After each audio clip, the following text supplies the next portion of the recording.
Donc, la façon d'écouter cette vidéo-là, c'est vraiment d'y aller étape par étape, d'avoir ta démarche parfaite devant toi, puis de vérifier ligne par ligne pour retrouver ton erreur. Donc, première des choses, il faut se demander si on y va en fraction ou en nombre décimaux. Donc, dans ce cas-là, il faut prendre le temps de regarder tout ce qu'on a. Donc, premièrement, il n'y a pas de nombre décimaux. Fait que déjà là, ça serait peu tentant de tout changer en nombre décimal. Mais en plus, il y a une fraction ici qui est sur 15. Puis quand on a une fraction sur 15, bien, c'est une fraction qui donne un nombre périodique. Donc, c'est sûr qu'à force d'en faire, on finit par mieux les voir. Il y en a des classiques là, que vous allez vous souvenir facilement. Mais ici, c'est important de toutes les regarder avant de faire un choix. Donc, les pourcentages, c'est certain qu'il va falloir les mettre en fractions et non en nombre décimal. Des fois, ça peut arriver qu'on fait un bout de la chaîne en fractions, l'autre bout en nombre décimaux. Ça peut arriver, mais ici, puisqu'il n'y a aucun nombre décimal, on va juste tout mettre en fractions. Ça va être plus simple. Donc, notre première étape, ça va être de mettre les pourcentages en fractions. Donc, si j'ai en premier 63%, donc 63%, c'est comme 63 sur 100 et on ne peut pas réduire. Ensuite de ça, 1 et 2 cinquièmes, ben, c'est 7 sur 5, moins 16 sur 15, fois 75%.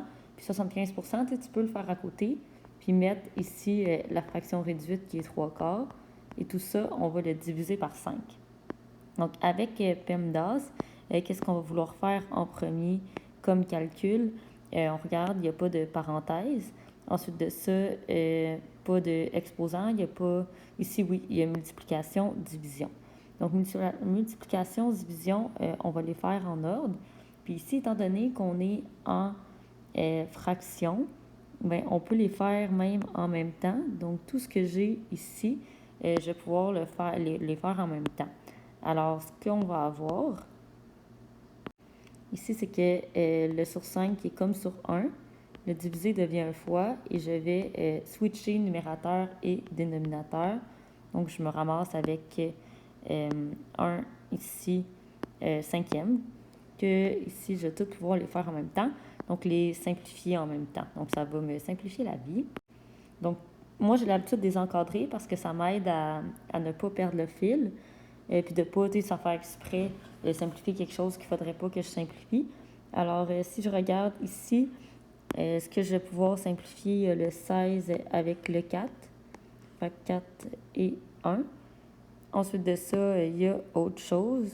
On pourrait simplifier le 3 avec le 5. Et là, par contre, je ne peux plus rien simplifier. Donc, qu'est-ce que je vais faire? C'est que je vais multiplier tous les numérateurs ensemble. Donc, 4 fois 1 fois 1, ça fait 4. Et tous les dénominateurs ensemble. Donc, 5 fois 1, 5 fois 5, 25. Ensuite de ça, je suis rendue à la prochaine étape. Donc, ça va être addition, soustraction. Ici, je vais les mettre toutes sur le même dénominateur. Puis, on va y aller de gauche à droite.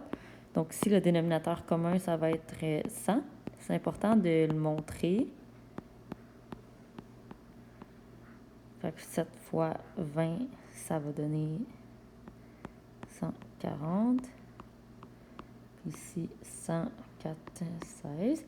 Fait que si on peut calculer d'un coup, ça va donner 187 sur 100. Donc ici, juste s'assurer qu'on ne peut pas simplifier. Alors 100, c'est 2 fois 2 fois 5 fois 5. Donc 187 ne se divise pas par 2 ni par 5. Alors on est certain que cette fraction-là est irréductible. Donc tu peux la laisser comme ça.